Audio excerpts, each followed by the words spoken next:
Aí, pessoal, Júlio Neves aqui com vocês para mais uma gravaçãozinha sobre Shell.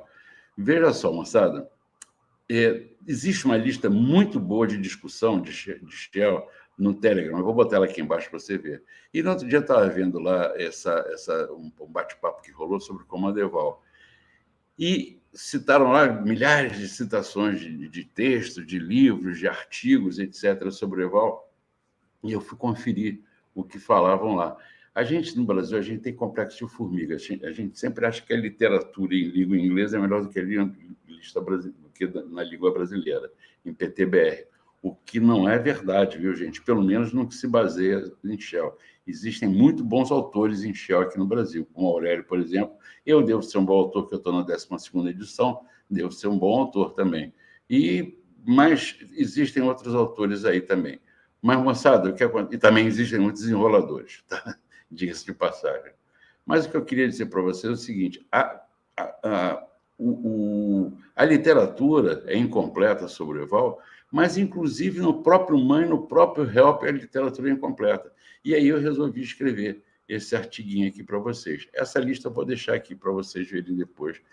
Se vocês quiserem se inscrever, eu acho que vale a pena, tá? Tá. Normalmente, quando a gente procura informação sobre o comando eval, quase sempre as conseguimos de uma forma trucada, rarissimamente explicando sua função mais nobre, que vai ficar para o fim. No fim, eu vou mostrar qual é a função mais nobre. Veja só, o próprio help eval, tá, que é intrínseco do sistema, ele diz que o eval é um built-in, tá, e que combina argumentos em uma única cadeia e usa como resultado usa o resultado como entrada para o shell e executa o comando restante. Isso aqui está muito rasteiro, moçada. Isso aqui não expressa nem um quinto do que o eval é capaz. Quando você faz um man, ele já te diz aqui, ele te dá aqui uma coisa mais interessante, que já te diz que os argumentos são lidos e concatenados juntos num comando único, e o comando, então, é executado pelo shell. Ele já te dá aqui uma noção, mais ou menos, a gente dá uma noção mais ou menos de que você, primeiro ele lê o comando e interpreta, e depois é que ele vai executar. Eval é a abreviatura de evaluate em inglês, ou seja, avaliar. Então, o eval, ele no duro, ele primeiro avalia o comando e depois ele executa. E aí, ele dá os seguintes exemplos. Olha só, os exemplos que você vê por aí. Pode procurar aí que você vai encontrar os exemplos, você vai encontrar esse aqui, ó. A igual a ls, B igual a menos L, C igual a arco asterisco. Aí ele faz eval, $A, $B, $C. Ou seja, para fazer um ls menos L arco asterisco. E ele faz isso. Só que para isso você não precisa de eval, cara. Porque basta você botar $A, $B, $C, ele faz a mesma coisa. Por quê? Porque a primeira coisa... Deixa eu falar rapidamente sobre isso. A primeira coisa que o Shell sempre vai fazer vai ser isso aí vocês têm que conhecer, tem que procurar um lugar qualquer para estudar isso aí, essa sequência da execução da linha de comando. Isso é fundamental para o programador Shell. Primeira coisa que ele vai fazer são os redirecionamentos. Segunda coisa que ele vai fazer vai ser expansão de chaves. Terceira coisa que ele vai fazer vai ser metacaracterística, e por aí vai. Mas eu quero que meus exemplos vão incluir esses dois, então só importa esses dois aqui. Primeira coisa a fazer é redirecionamento. Segunda coisa, substituição de chaves, tá? E a substituição de variáveis vai ser bem lá para baixo mesmo, metacaractere, variável vai ser lá para baixo. E a última coisa que ele vai fazer é a execução do comando. Por isso que ele fez aqui, ó. Ele substitui as variáveis lá para baixo, e a última coisa que ele fez quando ele viu, ele tinha um comando, o ls-LA, que aí ele executou o comando, tá? Tá. Mas aí, ó, traduzindo o MAN-BEST me traz o seguinte: os argumentos são lidos e concatenados juntos em um único comando. Esse comando, então, é lido e executado pelo shell. Tá? Então, aqui já tem uma ideia de segunda passada. Quer dizer, primeiro ele lê e concatena, e depois ele executa. Só que ele primeiro lê, concatena e avalia. Isso é que não está dito aqui, que é a abreviatura do eval, evaluate. Ele avalia o comando.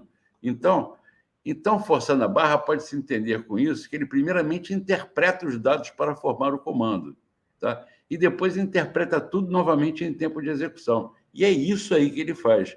Então, talvez seja por isso que frequentemente vemos o eval sendo usado como uma forma de fazer em direção. A partir de agora, vamos analisar como listar o último parâmetro recebido. Isto é, se $jogo da velha, que é a quantidade de parâmetros recebidos, for igual a 5, devo listar o quinto. Se for igual a 3, devo listar o terceiro. Veja a minha primeira tentativa, ou será uma tentação. 7A, B, C. Passei para o BEST 3 parâmetros, o A, o B e o C. Tá? Aí eu tento fazer o seguinte. Olha aqui, ó. Como as classes dão prioridade, achei que fazendo crase, eco, dólar, jogo da velha, eu obteria 3, porque a crase dá prioridade. Que dá prioridade ao dólar parente, sim, mas a crase também dá. Eu não usei dólar parente para não ficar dólar, porque se ficasse dólar, eles iam fazer eco, dólar. Dólar é o número do PID do Shell. Tá? Então, eu tinha que proteger dólar, ia ficar mais complicado o exemplo. Então, usei assim, mas depois eu vou mostrar para vocês com dólar. Com dólar parentes, quer dizer. Então, isso não ocorreu porque na fase de substituição de variáveis, a única que existia era o dólar jogo da velha. Ele vai olhar aqui para essa frase, o que tem de variável aqui? Só tem dólar jogo da velha. Ele substitui e põe aqui 3. É o dólar jogo da velha, volta 3. E aí, ele não tem mais substituição de variáveis. Então, quando você dá o eco dólar 3, ele põe lá dólar 3, porque ele não substitui mais variável. A variável já passou, tá? Então, se usar o eval, a primeira interpretação toca o dólar jogo da velha por 3, é a segunda lista do conteúdo de dólar 3.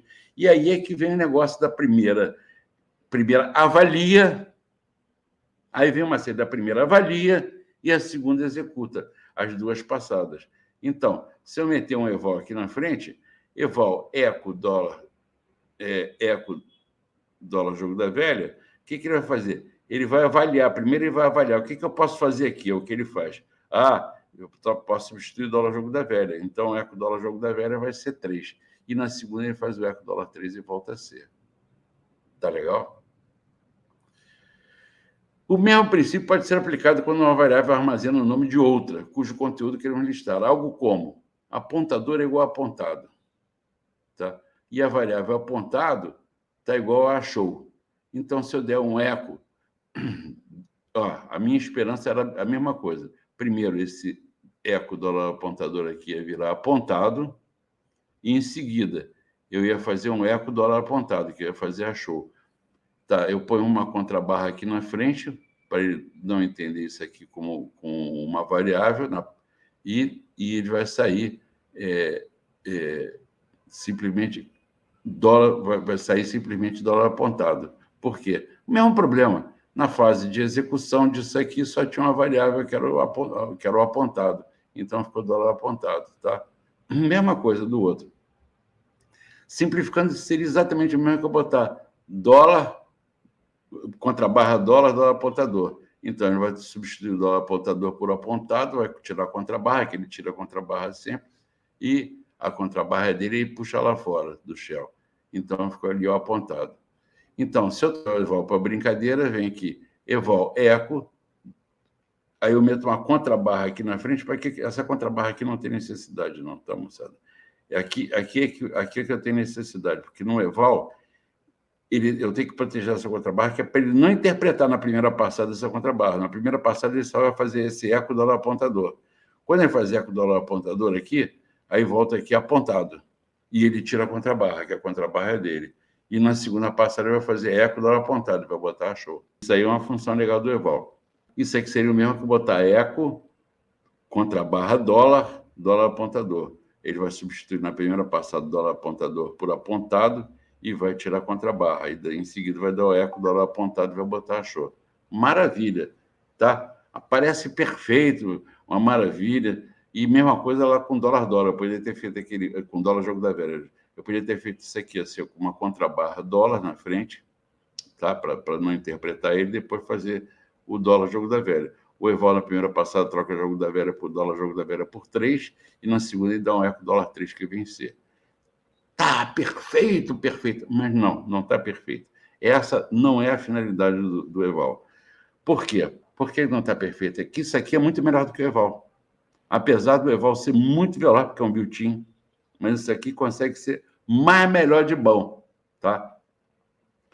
Eu tenho essa variável declare, tá? Eu tenho a opção menos n do declare, que diz que esse apontador é um ref name, é um nome de referência para apontado.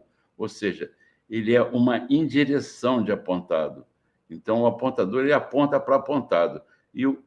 Quando eu dou um eco do apontador, ele vai me dar o valor de apontado, tá? Ele vai simplesmente botar show, tá? Então, isso aqui é um pouco mais rápido do que o eval, tá? E outra coisa aqui, rapaz, isso aqui é fantástico, vocês darem uma olhada nisso aqui. Isso aqui não existe nada em nenhuma linguagem tão interpretada. Tem cara que fala assim, Shell é lento. Lento porque ele não sabe usar, tá? Não existe nenhuma linguagem interpretada, e eu conheço muitas linguagens interpretadas, não existe nenhuma que tenha nada tão veloz quanto isso aqui. Isso aqui é uma substituição de variável. Veja só, o comando aqui é o eco. Isso aqui é uma substituição de variável. Essa substituição de variável é feita, não tem código associado, ela está na pilha de variáveis, tá? Então, está na pilha de dados, então não tem nem código associado. Isso aqui é muito veloz, gente. Isso aqui ele faz em direção de dólar jogo da velha. Ele aponta, ele escreve para onde esse cara aqui aponta. Isso aqui aponta para o dólar 3, ele escreve C. É a mesma coisa, tá? Existem milhares eu não digo, mas existem dezenas de expansão de parâmetros que é fundamental se você quiser programar bem em C, em Shell, perdão. Existem duas coisas em Shell que separa o newbie, ou seja, separa o Nutella do root, do raiz. São duas coisas. Expressões regulares, tem que aprender, tá legal? E expansão de parâmetros, tem que aprender, tá? Então, pelo que entendi, então, tudo que pode ser feito com esse comando pode melhorar. Então, a eval não presta para nada. Pois é, tudo que eu mostrei até agora, que é o que você vai achar na internet, pode ser feito de forma melhor. Eu te mostrei isso. Aí a resposta, ele é fundamental quando a ordem da análise de comando é burlada. Nesse caso, ele é fundamental quando você burla a ordem de comando. Quando eu quero fazer uma coisa antes de outra que eu não posso fazer. Por exemplo, como eu te falei, a expansão de chaves é a segunda coisa que ele faz depois do redirecionamento. A primeira coisa que ele faz depois do redirecionamento é a expansão de chaves. Então, aqui eu tenho uma expansão de chaves, que eu vou combinar o prefixo e o sufixo, PE de prefixo e DA de sufixo, vou combinar com cada um dos itens aqui dentro das chaves. Então, vai fazer essa maravilha aqui, ó. Mas, se eu puser sílaba igual a lá, tá? E substituir o lá por dólar sílaba, só que eu vou substituir variável depois da expansão de chaves. Então, aqui ele vai se perder. Vai botar peituda, pé e pegada. Tá? Ele vai se perder aqui nesse caso. Tá? Nesse caso, é o caso de eu botar o eval na frente. Como é que eu faço? Eu faço eval, PE, meto uma contrabarra para ele não tentar interpretar. Na primeira passada, ele não tentar interpretar a expansão de chaves, tá? Contrabarra na frente, contrabarra depois, e faço isso. Aí, na primeira passada, o que ele vai fazer? Simplesmente vai trocar dólar sílaba por lá e tirar as contrabarras. Fala assim, essa contrabarra é minha e tirar lá fora. E na segunda ele vai expandir as chaves. Esse não tem jeito, você tem que usar eval. E é essa a finalidade do eval. Tá? E é isso que você não encontra em lugar nenhum. Mesma coisa aqui, ó, expansão de chave também.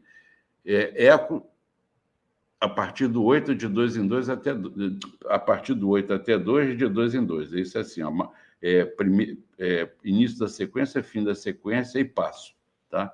Então, ele vai fazer eco, vai fazer 10, 8, 6, 4 e 2, ou seja, vai pular de 8 até 2 de 2 em 2. Aí eu faço maior igual a 10, menor igual a 0,2, olha só, estou botando 0,2, passo igual a 2, e dou um eco maior, menor e passo. Ele vai botar 10, 2 e 2, tá? Mas, por quê? Porque é o mesmo problema. Ele só vai substituir a variável depois de fazer a sequência, depois de expandir a chave. Só que quando ele vai expandir a chave, não tem uma sequência nenhuma aqui, porque ele não resolveu as variáveis ainda, então ele acha que isso aí é um eco literal que você está fazendo, não acha que você não está interpretando, não está executando nada, você está simplesmente executando o literal, está dando eco nesse literal. E aí ele deu eco no literal, tá? Então, mas se eu puser um eval na frente, ele primeiro vai substituir as variáveis, tá? Na primeira passada, ele vai substituir as variáveis, tá? E na segunda passada, ele vai executar o comando.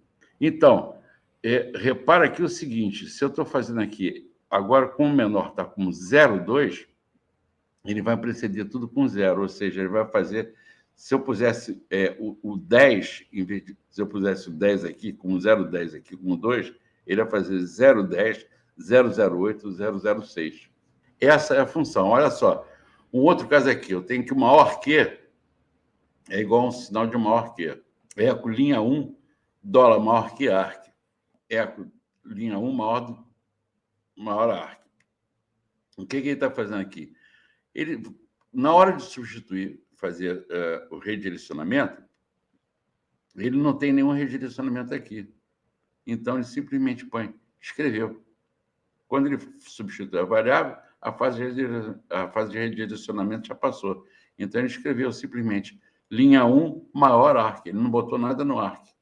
Tá? Se eu meto um eval na frente e faço isso, ele me devolve só o prompt.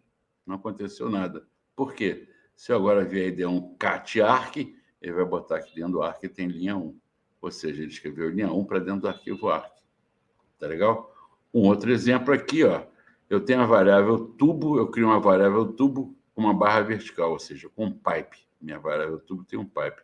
E dou um ls, dólar tubo WC-L. O que eu quero fazer aqui? Minha esperança era contar dessa maneira aqui quantos arquivos eu tenho. Meu ls vai listar a quantidade de arquivos e o WC vai me listar os arquivos e o WC-L vai me dar essa quantidade. Vai contar quantas linhas eu tenho para me dar essa quantidade. Só que o redirecionamento, mais uma vez, redirecionamento é feito antes da substituição de variáveis, então não tem nenhum redirecionamento aqui. Então, quando ele põe um pipe aqui no meio, quando ele põe a barra vertical aqui no meio, vai ficar ls barra vertical WC-L. Ele acha que a barra vertical é um arquivo, e ele diz que não é possível acessar esse arquivo. Ele diz que o WC é um arquivo, e não é possível acessar o WC, e ele acha que o menos L é a opção do ls, menos L, tá? Então, se eu puser um eval na frente, aí tudo funciona, beleza, ele vai me dar 49. Então, pessoal, o eval é fundamental, tá? Mas ele é legal para quando você tenta burlar a ordem de execução do comando. Para isso é fundamental que você saiba essa ordem de comando direito, tá bom? Então, a gente se vê breve em mais um videozinho depois desse. Um abraço para você. Bye, bye.